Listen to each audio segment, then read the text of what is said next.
नमस्कार। आपका अखबार के इस अंक में आपका स्वागत है। मैं हूं प्रदीप सिंह। भारत और पाकिस्तान के बीच में 4 युद्ध हो चुके हैं। 5वां ये ऑपरेशन सिंदूर था और हर बार हर युद्ध में जो 4 युद्ध इससे पहले लड़े गए उसमें अमेरिका ने पाकिस्तान का साथ दिया, ये खुली बात है। चीन ने पाकिस्तान का साथ दिया, ये भी खुली बात है। लेकिन चीन कभी सीधे जो है मैदान में नहीं उतरा। अमेरिका ने 1971 में मैदान में उतरने की कोशिश की थी, जब उसने 7वां बेड़ा रवाना कर दिया था अपना पाकिस्तान की मदद के लिए। तो अगर रूस ने अपना युद्धपोत रवाना न किया होता और वो 7वें बेड़े से पहले न पहुंचता तो भारत के लिए मुश्किल पैदा हो सकती थी। लेकिन अब वो अतीत की बात हो गई, इतिहास की बात हो गई। सवाल ये है कि जो 4 युद्ध हमने लड़े 47, 48, 65, 71 और 99 में कारगिल का, उसमें और ऑपरेशन सिंदूर में अंतर क्या है? कोई कह सकता है कि भाई ये तो जब से विभाजन हुआ है देश का तब से चल रहा है सिलसिला, कोई नई बात तो है नहीं। हर बार हम पाकिस्तान को हराते हैं लेकिन पाकिस्तान कभी मानता नहीं है। 47, 48 में ज़रूर जो है हमारा नुकसान हुआ, 1/3 से ज़्यादा जम्मू कश्मीर चला गया। लेकिन उसके अलावा अगर आप देखिए हर युद्ध में, चाहे 65 का हो, 71 का हो, 99 का हो, भारत हमेशा अच्छी स्थिति में रहा। अब उसके बाद क्या हुआ बातचीत की टेबल पर, उसकी बात आज नहीं करूंगा, पहले काफ़ी कर चुका हूं। अभी बात ऑपरेशन सिंदूर। मैंने आपसे कहा था कि ऑपरेशन सिंदूर की कथा जो है हरि अनंत, हरि कथा अनंता जैसा है, तो ये ऑपरेशन सिंदूर की कथा भी अनंत है। ये अभी चलेगी और लंबे समय तक चलेगी। और बहुत से ऐसे मामले होते हैं जिनके रहस्य बहुत जल्दी खुलते नहीं, धीरे धीरे करके एक एक परत खुलती है। उसी तरह से ऑपरेशन सिंदूर के साथ हो रहा है। एक एक करके नई चीज़ें सामने आ रही हैं। अब सवाल ये है कि हमने पाकिस्तान के 11-12 एयरबेस ध्वस्त कर दिए, उसका जो कमांड एंड कंट्रोल सिस्टम था ध्वस्त कर दिया, उसके एवॉक्स ध्वस्त कर दिए, उसकी ATC जो है वो ध्वस्त कर दी। हमने दरअसल पाकिस्तान की एयरफोर्स को अंधा कर दिया।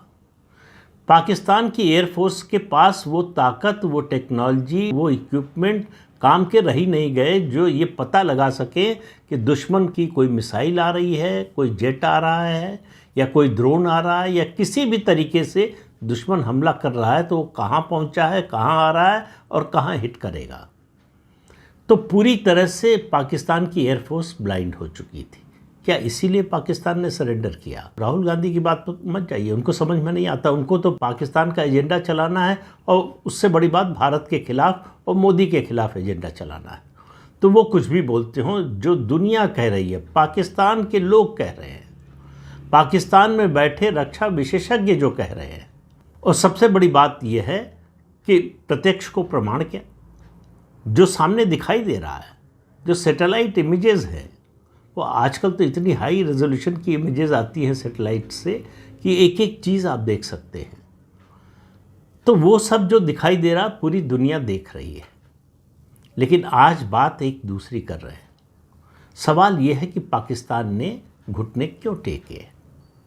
तो मैंने ये जो बताया, इतना बड़ा नुकसान हुआ पाकिस्तान एयरफोर्स का, एक कारण तो वो साफ साफ जो सामने नज़र आता है। लेकिन क्या उतना ही था? तो अब बात सामने आ रही कि नहीं, उससे बड़ा था। पाकिस्तान का जो नुकसान हुआ वो नुकसान हुआ, अमेरिका का नुकसान हुआ, इसलिए पाकिस्तान को घुटने टेकने पड़े, पाकिस्तान को गिड़गिड़ाना पड़ा भारत के सामने। तो अब फिर सवाल उठता है कि अमेरिका का क्या नुकसान हुआ? हमारी लड़ाई या हमारा एक्शन जो है वो तो पाकिस्तान में हो रहा था। तो पाकिस्तान के ही एक सिक्योरिटी एक्सपर्ट इम्तियाज़ गुल है, उनका बयान आया है और उन्होंने कहा कि दरअसल ये जो नूर खान एयरबेस है, वैसे तो सरगोधा को भी जोड़ लीजिए आप, इसमें मुरीदके को भी जोड़ लीजिए, और इस तरह से और कई एयरबेस है जो पाकिस्तान के लिए बड़े इम्पॉर्टेंट थे, लेकिन नूर खान पर विशेष ध्यान दीजिए। इम्तियाज़ गुल का कहना है कि 2001, आज नहीं 2001, 24 साल पहले से, जब 9/11 हुआ, अमेरिका पर हमला हुआ, तब से नूर खान एयरबेस अमेरिका के कब्जे में है। वहाँ पर अमेरिकी एसेट्स हैं और जो चर्चा चल रही है, जिसका कोई ना तो खंडन कर रहा है ना कोई पुष्टि कर रहा है, वो ये कि यहाँ पर अमेरिकी परमाणु हथियार रखे हुए थे। अमेरिका की चिंता उसको लेकर थी, लेकिन सवाल ये है कि अमेरिका इतना ज़्यादा परेशान क्यों हो गया। एक तो जो nuclear control and command system था पाकिस्तान का, उसको भारत ने नष्ट कर दिया। बात यहीं तक नहीं रुकी। भारत ने नूर खान एयरबेस पर, जहां भी पाकिस्तान या अमेरिका जो आप कहना चाहें उसके न्यूक्लियर हथियार थे, उनकी एंट्री और एग्जिट दोनों जो रास्ते थे, दोनों को बंद कर दिया। अब आप देखिए कि उसके बाद से, इस एक्शन के बाद से पाकिस्तान में लगातार 6-7 भूकंप आए, और जो विशेषज्ञ हैं भूकंप को नापते हैं, उनका कहना है कि ये प्राकृतिक नहीं था, यानी कोई टेक्टोनिक शिफ्ट जो है धरती के अंदर नीचे नहीं हुई है जिसकी वजह से भूकंप आए। तो ये उनकी नज़र में आर्टिफिशियल था, और उसका एक ही कारण समझ में आता है कि जो परमाणु हथियार रखे थे उनमें विस्फोट हुआ। अब वो कितना नुकसान हुआ, कितने ख़त्म हो गए, ये न कोई बता रहा है न कोई बताएगा आपको। लेकिन भारत ने ये इंश्योर कर दिया कि पाकिस्तान अगर परमाणु हथियार इस्तेमाल करना चाहे तो जहां वो रखे न वहां घुस पाएगा, न कोई घुसा है तो निकल पाएगा। अब वहां नुकसान तो हुआ है, ये तो बड़ा स्पष्ट है, और ये बात अमेरिका को भी समझ में आ गई कि 24 साल से जिस बात को उसने छिपा कर रखा, वो भारत को पहले से पता थी। अमेरिका के लिए बड़ा सेटबैक ये है, जो नुकसान हुआ पाकिस्तान का और अमेरिका का भी, वो तो एक पक्ष है। दूसरा पक्ष की जो सामने आया है वो भारत की इंटेलिजेंस का, वो चाहे इलेक्ट्रॉनिक सर्विलांस के जरिए आया हो, चाहे ह्यूमन इंटेलिजेंस के जरिए, या दोनों के कॉम्बिनेशन से आया होगा, ऐसा मेरा मानना है।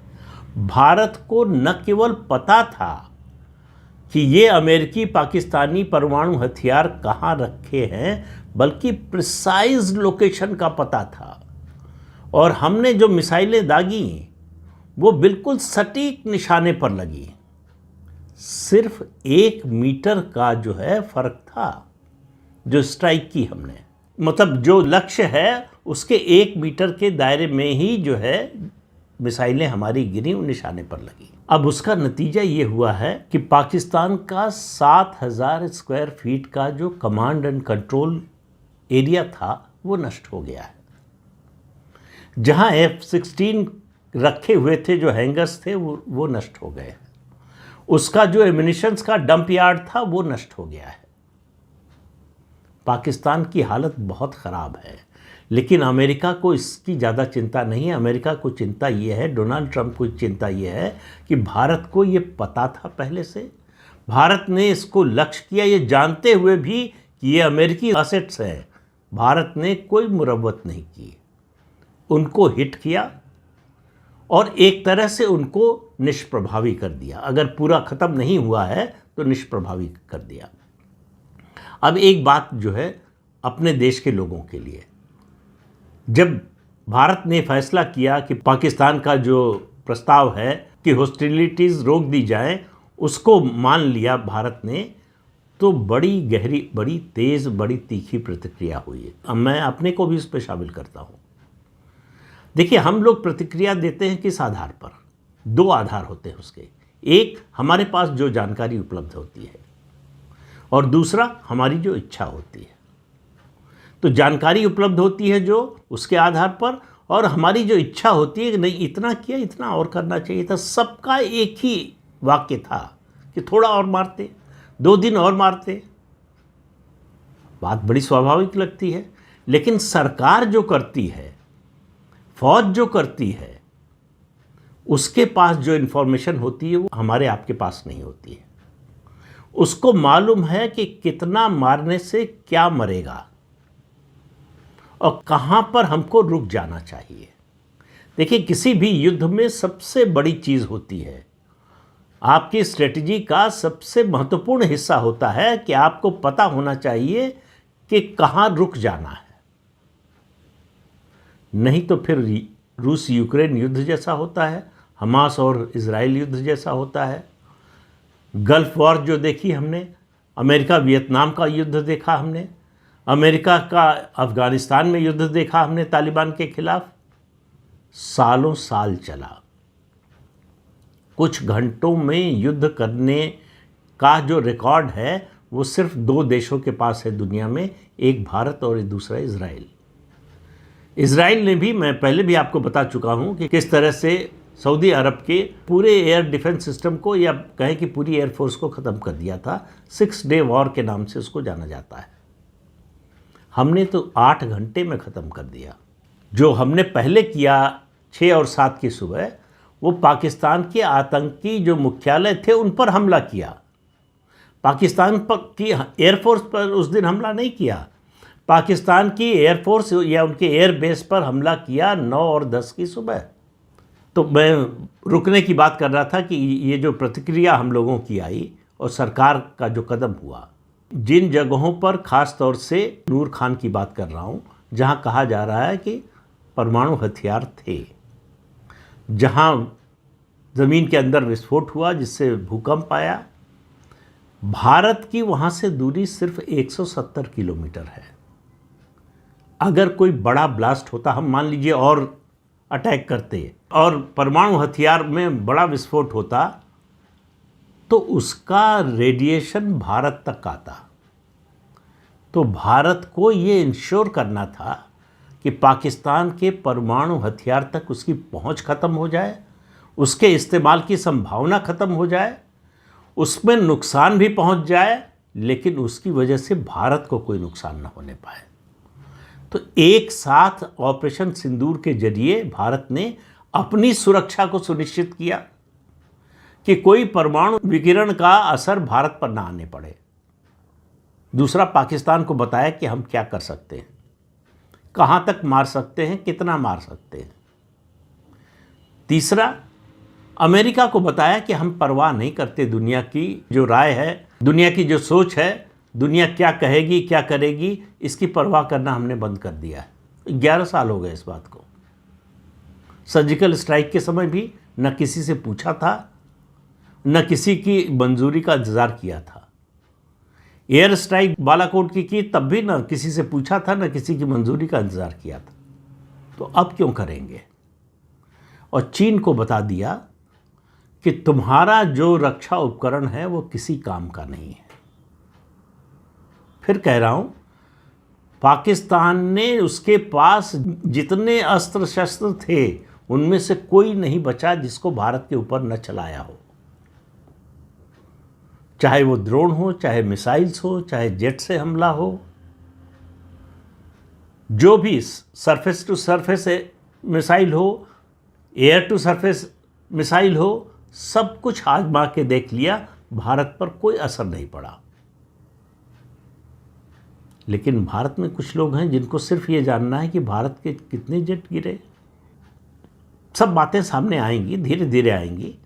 अब भारत ये क्यों बताएगा, हालांकि थोड़ा सा बता भी दिया। हमने पाक का जो एयर डिफेंस सिस्टम था उसकी आंखें पहले खुलवाई, उसके बाद अंधा किया। तो आंखें खुलवाने के लिए क्या किया? आंखें क्या होती हैं? उसका सर्वेलेंस। तो जब अटैक होता है तब एयर डिफेंस सिस्टम जो है वो एक्टिव हो जाता है, तो उसके सिग्नल मिलते हैं, पता चलता है कहाँ कहाँ है, किन जगहों पर तैनात है, उसकी क्या क्षमता है। तो उसके लिए हमने डेकॉय प्लेन भेजे, यानी नकली जेट भेजे, जिन पर हमला किया पाकिस्तान। जैसे ही उसका एयर डिफेंस सिस्टम ऑन हुआ, हमको पता चल गया कि कहाँ कहाँ है, तो आँख खुलवाई, उसके बाद अंधा किया, ये काम किया। अब पाकिस्तान बहुत ज़्यादा बेचैन है। पाकिस्तान के साथ साथ चीन और अमेरिका भी परेशान है कि अगर पाकिस्तान की ये हालत हो जाएगी तो पाकिस्तान को हम भारत के खिलाफ इस्तेमाल कैसे करेंगे, जब उसकी क्षमता ही नहीं बचेगी कुछ। तो पाकिस्तान को कर्ज दिलवाया जा रहा है। आप देखते रहिए, FATF की ग्रे लिस्ट में पाकिस्तान नहीं जाएगा, चीन और अमेरिका नहीं जाने देंगे। जाने देना होता तो उसको FATF की ग्रे लिस्ट से निकलवाते क्यों? तो उसका ग्रे लिस्ट में होना ही इस बात को साबित करता है कि उसके यहाँ से आतंकवाद चलता है। तो ग्रे लिस्ट की बात तो अभी छोड़ दीजिए। दूसरी बात यह है कि पाकिस्तान इस समय बड़े पैमाने पर हथियारों की खरीद कर रहा है। तो क्या खरीद रहा है वो चीन का J-35 फाइटर जेट खरीद रहा है, जिसको चीन का दावा है कि ये 5th जनरेशन का है। किसी भी जनरेशन का हो, चीनी माल ही होता है। वो आपके मौके पर कभी काम नहीं आएगा, और चीन ने कभी आजमाया नहीं, क्योंकि चीन ने कभी युद्ध लड़ा नहीं है। तो इसलिए चीन को भी नहीं पता है कि वो सामान जो बेच रहा है उसकी मारक क्षमता क्या है, उसका प्रभाव क्या है। इसके अलावा मिसाइल जो आपने देखी होगी L-15, जो आके खेत में गिरी थी हमारे सिरसा के, फट भी नहीं पाई। निशाने पर लगना तो दूर है, गिर के भी नहीं फटी। पूरी दुनिया का इंटरेस्ट है उसमें कि भारत उसको खोल के देखेगा और समझने की कोशिश करेगा कि इसमें क्या है। तो हमारे भी एक्सपर्ट्स को जो है मौका मिले उसकी स्टडी करने का। तमाम दुनिया से रिक्वेस्ट आ रही है। उसका जो उन्नत वर्जन है PL-17, वो पाकिस्तान खरीद रहा है। J-17 का जो फाइटर जेट था उसका उन्नत वर्जन है J-35, वो खरीद रहा है। HQ-9 जो थी उसकी जगह पे HQ-17 खरीदने की कोशिश कर रहा है। लेकिन इस सब में समय लगता है। आप ऑर्डर देंगे, खरीदेंगे, सप्लाई होगी, उसकी ट्रेनिंग होगी, फिर डिप्लॉयमेंट होगा, फिर इंटीग्रेशन होगा। ये सब में समय लगता है, और वो कितना प्रभावी होगा इसके बारे में कोई नहीं जानता है। ये जो सिलसिला रुका, ये इसलिए कि पाकिस्तान घुटने पर आया और अमेरिका को लगा कि अब इससे ज़्यादा हुआ तो हमारी दुनिया में और ज़्यादा बेइज्जती हो जाएगी। तो भारत पर कोई दबाव नहीं पड़ा अमेरिका का, पाकिस्तान पर दबाव पड़ा कि जल्दी से जल्दी सीज़ फायर के लिए जाओ। इसलिए उसके DGMO बेचैन थे बातचीत करने के लिए। कम से कम 3 घंटे से ज़्यादा लगाया हमारे DGMO ने बात करने के लिए। पहली बार तो फ़ोन ही नहीं उठाया। दूसरी बात, उसके बाद फैसला हुआ। भारत को जो अचीव करना था, जो उसका टारगेट था, वो अचीव कर चुका था। और अब समझ में आ रहा है कि भारत ने जितना लक्ष्य रखा था उससे बहुत ज़्यादा हासिल कर लिया। इसलिए भारत के लिए अब उसको कंटिन्यू करने का कोई औचित्य नहीं था, क्योंकि भारत को केवल पाकिस्तान को इस तरह से परास्त ही नहीं करना था, बल्कि अपने देश की अर्थव्यवस्था का भी ध्यान रखना था। ये जो संघर्ष है, ये जो लड़ाई है, ये जो युद्ध है, इतना लंबा न खिंच जाए कि देश में फॉरेन इन्वेस्टमेंट जो करना चाहते हैं, जो विदेशी कंपनियां हैं, वो सोचने लगे कि ये शांति का क्षेत्र नहीं है, यहाँ इन्वेस्टमेंट करना खतरे से खाली नहीं है। 2047 तक भारत को विकसित भारत बनना है, वो लक्ष्य भी हमारे सामने था। तो हम दोनों को लेकर चल रहे हैं। जैसे प्रधानमंत्री ने कहा कि विकास भी विरासत भी, तो यहाँ पर है सुरक्षा भी और विकास भी। दोनों को अलग अलग करके नहीं देख सकते। लेकिन ये आप मान कर चलिए कि ऑपरेशन सिंदूर ने जितना नुकसान, जितनी चोट पाकिस्तान को पहुंचाई है, उससे ज़्यादा अमेरिका और चीन को पहुंचाई है। दोनों की प्रतिष्ठा पर चोट पहुंची है। दोनों का दुनिया भर में जो भौकाल था उसको ऑपरेशन सिंदूर ने ख़त्म किया है। तो इस थप्पड़ की गूंज अभी बहुत देर तक सुनाई देती रहेगी। अभी और तथ्य सामने आएंगे, तो फिर बात करेंगे। तो इस अंक में इतना ही। अगले अंक में फिर मिलेंगे किसी नए मुद्दे के साथ। तब तक के लिए अनुमति दीजिए। आपसे अनुरोध है कि चैनल देखिए, शेयर कीजिए, लाइक कीजिए और सब्सक्राइब जरूर कीजिए। नमस्कार।